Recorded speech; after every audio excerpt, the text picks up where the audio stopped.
Tonight on Nightline, touring with the Bible. Did Adam and Eve walk the earth with dinosaurs? Was T-Rex a vegetarian? Inside the controversial tour which tells children seeing is not always believing. The hero, the man cleaning up Iraq one street at a time, 5 years after shock and awe changed everything. And no room at the inn. Welcome to the world's smallest airport hotel. Would you stay in a place like this if it meant you would never, ever miss your flight? From the global resources of ABC News, with Terry Moran in Washington, Martin Bashir and Cynthia McFadden in New York City, this is Nightline, March 19, 2008. Good evening, everyone. I'm Terry Moran, and let's begin tonight with a new twist on an old debate, the debate that pits those who believe in God and believe He created the earth and all the creatures in it in the way the Bible says it happened against those who believe in the theory of evolution. Well, this is a divisive topic. A recent Gallup survey found that about half the country believes in evolution and the other half does not. But one bastion for evolution's advocates has always been the museum where science reigns. Well, a group of Christians has now invaded the hallowed halls of fossils and prehistoric artifacts to challenge evolution on its own turf and make a school kids field trip out of it. Here's Brian Rooney and the latest in our series, Faith Matters. Okay, group, squeeze on in this way. Squeeze on over, all the way across. The tour begins in the lobby of the Denver Museum of Nature and Science beneath the replica of a Tyrannosaurus Rex. Science is my favorite topic in school. I like seeing all the dinosaurs. Of the thousands of people who visit every year, on this day it's a group of about 30 homeschooled Christian children and their parents. We're trained to think like evolutionists. We need to think like creationists, okay? And the tour is very different from the usual because these kids are being told the museum's evolution and dinosaur exhibits have it wrong. Who knows what BC Tour stands for in BC Tours? It stands for Biblically Correct Tours. It's a tour from a strictly biblical perspective. Billy Jack and Rusty Carter lead about 100 of these a year, and they've spoken to thousands of children. They are what's called young Earth creationists. Earth is only 6,000 to 10,000 years old, not the 4.5 billion estimated by science. So today we might even say the J word here. What's the J word? Jesus. Jesus. We believe Jesus is our designer and our creator of everything that was ever made. They explain that life is not the product of billions of years of evolution, but created by God in 6 24-hour days. They say Adam and Eve walked the earth with dinosaurs. And there was no such thing as death, not even meat-eating animals, until Eve ate fruit from the tree of knowledge. So, for instance, they say that Tyrannosaurus Rex, with those enormous ripping teeth, was designed to eat vegetables. If this creature was designed to eat meat from the very start, what would he have to do until Adam and Eve sinned and death entered the world? What would he have to do? Fast and pray for the fall. Is that likely? The answer is, everybody look at me and say, no. Try that with me. No. Their timeline for their 6,000-year history is a little hazy. Before the flood, there was a period there which we believe people lived to be 800, 900 years old, maybe almost 1,000 years old. So how long was that? How many generations of 800-year-old people did we have? I haven't thought of that. Without doing the math, I think there's about 6 or 7. And doing the math, that would take about 5,600 years, during which people lived roughly 800 years. So from Adam to Noah, I think it's about 1,000 years. I could be wrong about that. They point to all those bones and fossils in the museum, probably the product of Noah's flood. They dismiss many exhibits as artwork, not science. And again, are you seeing any scientific evidence here? No. No. What are you seeing? Artwork. It's a great fairy tale, but it's not good science. Taking these children and parents to an exhibit on how the first sparks of life might have come about, they say that evolution cannot be observed or scientifically verified. Evolution and creation are both just what they call worldviews, Both are philosophies, both a leap of faith. Where did the material come that made the Big Bang? And they say it has always been in existence. That's their step of faith. Is evolution a religion? Yes, it's a religious belief, or it's a philosophy. Anybody here? Their tours are tolerated but not sponsored by the museum, where the curator has lived his professional life studying fossils. They're misrepresenting science in a fairly dramatic way. How are they misrepresenting science? They walk through the exhibit knowing already that the world is 6,000 years old, knowing already that all life was created by a creator, and so they have to force fit all science into a pre-existing dogma. And then it says there was once an ancient sea. At one exhibit, they stop and talk about fossils trapped in sandstone, estimated by scientists to be 6 million years old. How do they date the fossil? By the layer in which they find it. They date the layer by the fossil, and the fossil by the layer, and the layer by the fossil. What kind of reasoning is that, by the way? That's called circular reasoning. That's right. That's right. And then they turn their backs to an exhibit right next to it explaining radiometric dating, the method by which scientists do date rocks and fossils through the rate of decay of naturally occurring radioactivity. We can't cover everything. That is the basis for how they judge how old things are. All dating methods are based on assumptions. They just dismiss it. They say, well, it's not very accurate. They have no clue about how accurate it is. Now, fossils are usually rather boring because they're piles of dead things. The theory of evolution is that all life evolved over billions of years from simple cells. Minute changes over time allowed those simple cells to become more complicated forms of life. Then fish, plants, dinosaurs, birds, apes, and eventually man, everything. Why does evolution matter? Well, evolution matters because it is the one central concept that holds all of biology together. So to you, without evolution, nothing makes sense. That's quite true, that nothing in evolution, nothing in biology makes sense without evolution. That is not what this scientist was raised to believe. I grew up in a church just like Bill Jack's church, different denomination, but one that actually believed the world was 6,000 years old and that it was created in 6 days. What changed your mind? Empirical observations. What do you see right here? You're looking at the evidence of God's judgment against a sinful world. You're looking at the remains of the flood. To them, evolution is an attack on their faith. It is naturalism. That all there is really is nature, and everything comes from nature. And yes, that is antithetical to a supernaturalist worldview, if you will. That there is a God who created, put order into the universe. I come here for good science, not somebody's science fiction.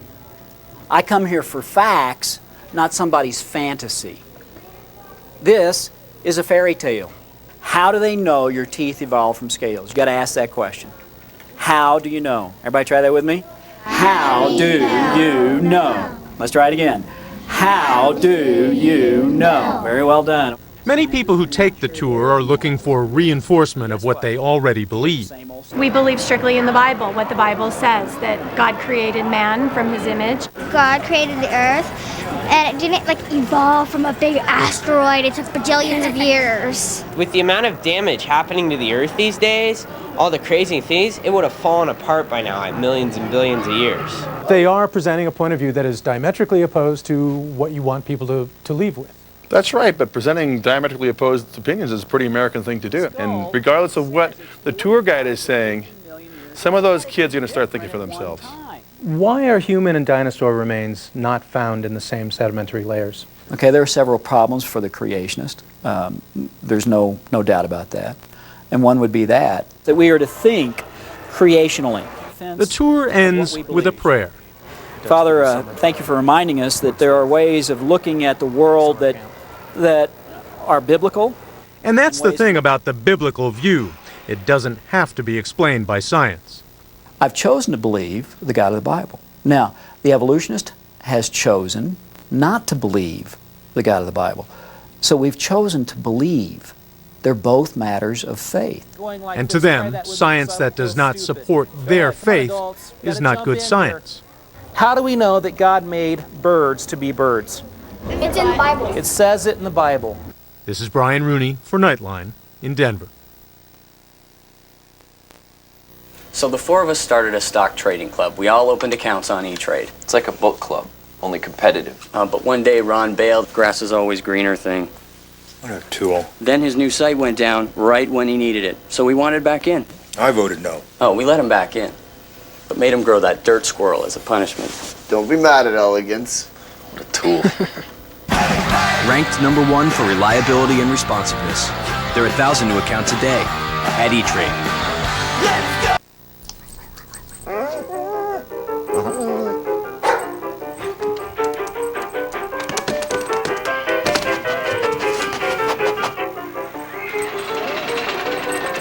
Are fleas and ticks getting a little too comfortable in your home?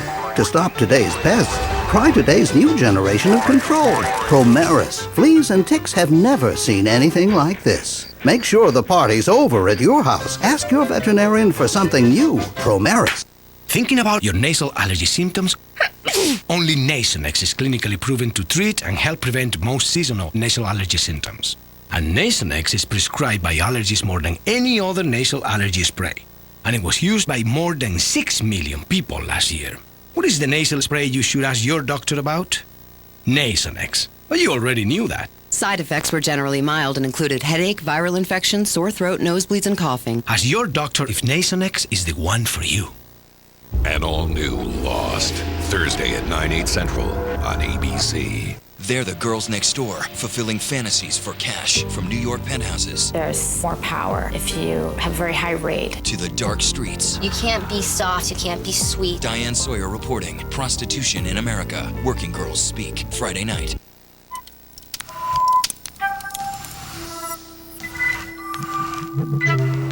So intelligent, it knows when to turn rear-wheel drive performance into all-wheel drive control. So intuitive, it's beyond machine. The 306 horsepower G from Infiniti. Lease an all-wheel drive Infiniti G for $349 a month for 24 months.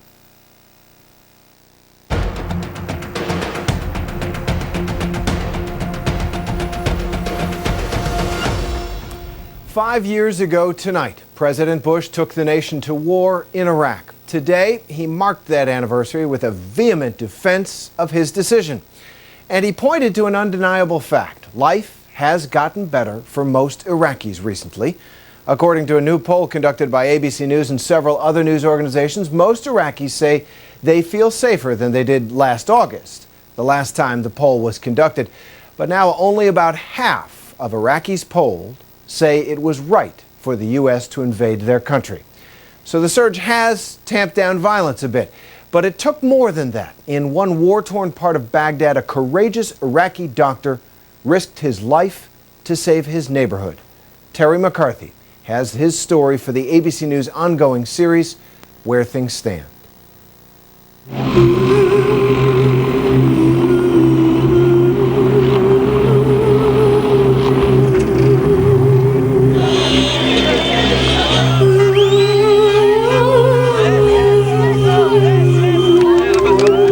Invaded, Dr. Moayad went back to Dora, his neighborhood in southern Baghdad, and began working as a general practitioner. He watched in despair as Al-Qaeda extremists took over the neighborhood, turning it into one of the most violent districts of Baghdad. These are bullet holes here, right? Yeah, bullets, yeah. That's It's an IED there. Yeah. An IED right here before? Yes. Thousands of Dora residents fled. When the U.S. surge began, pacifying Dora was high on their priority list. When troops from the 4th ID arrived in Dora 12 months ago, they suffered 52 attacks in the first 30 days. We couldn't drive down the street without an IED going off. There was trash on all the corners of the street. And they couldn't get any of the locals to talk to them. They were too scared. Then in May, a roadside bomb outside Dr. Moayad's house changed everything, bringing him and the Americans together. Dr. Moayad rushed home, afraid his wife and 3-year-old daughter had been killed in the blast. I moved to the house looking for them. There's nobody, no blood. Actually, they had just left the house an hour before. But the terror of that moment changed Dr. Moyad. He resolved to take his own life in his hands and bring back his neighborhood from near death. And that's where our real relationship started to develop. Dr. Moyad approached the Americans offering help in cleaning up the garbage that had not been collected for 4 years. He bought second-hand garbage trucks from Dubai, hired local men to operate them, and began cleaning up the mounds of trash. Trash is the first step to improvement the security. The trash worker are the first people who start watching to us against the IEDs and the bad guys. The garbage collectors became the Americans' eyes and ears on the streets, and soon violence levels went down as US forces learned who was Al-Qaeda and where they were planting IEDs. This man is very brave. He found 1 month before an IED when he's cleaning. 6 months ago, there's no shops here. No one can stop here to talk with you guys or with anyone. No people. It's like a desert.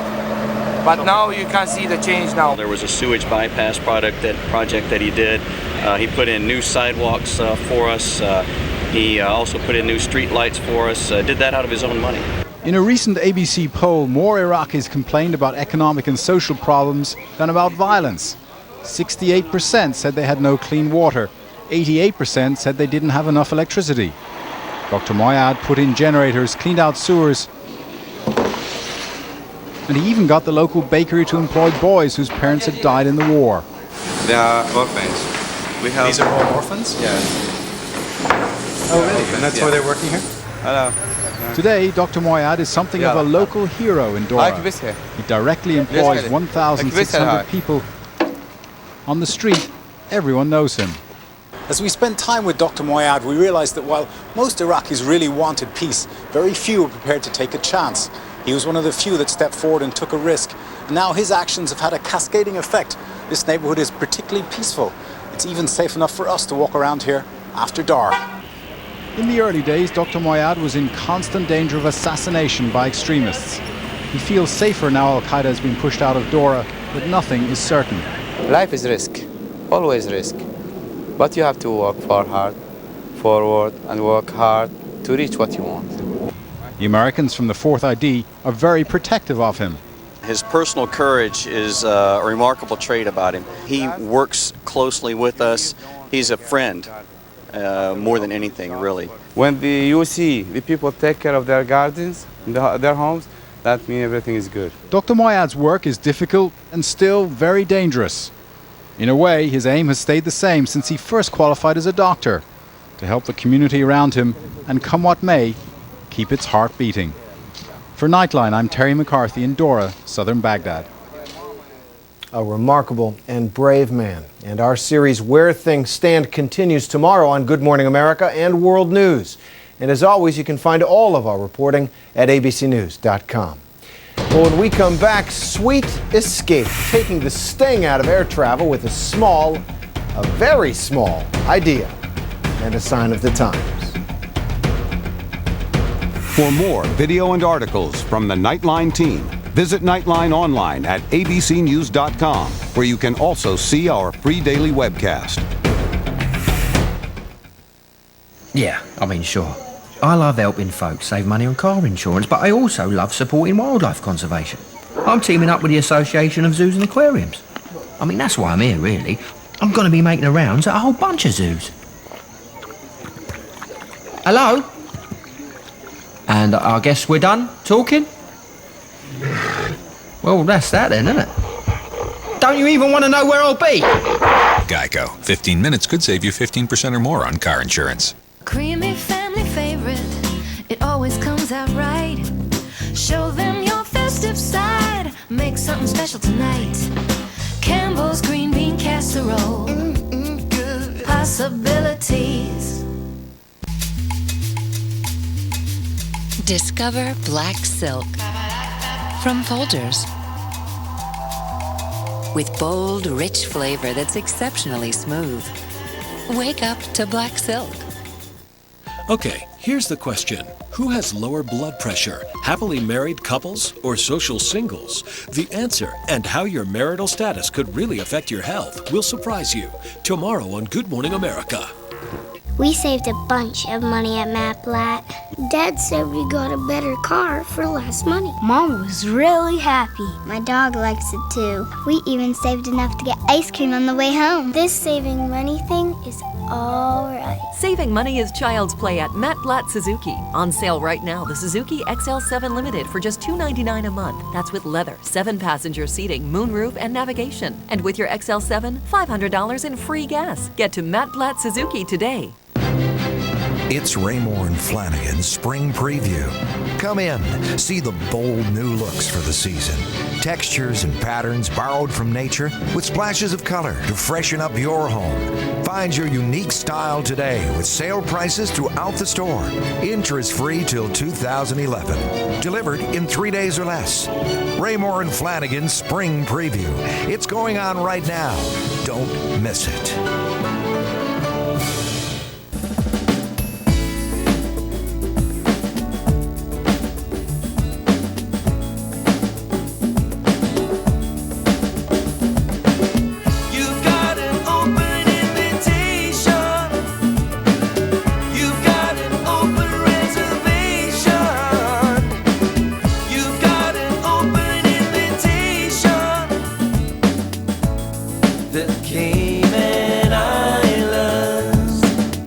There's fun, then there's 5 times the fun. It's Mazda's 5 to Drive sales event. Choose any one of these 5 fun to drive Mazdas for a low $199 a month lease. That's 5 ways to save big. Get a Mazda 3i Touring or 5-door Sport, MX-5 Miata Sport, Mazda 6i Sedan SVE, or Mazda 5 Sport for a $199 a month lease for 24 months with $21.99 due at lease signing. The award-winning Mazda CX-7 and CX-9 have great offers too. Hurry, this sales event ends March 31st.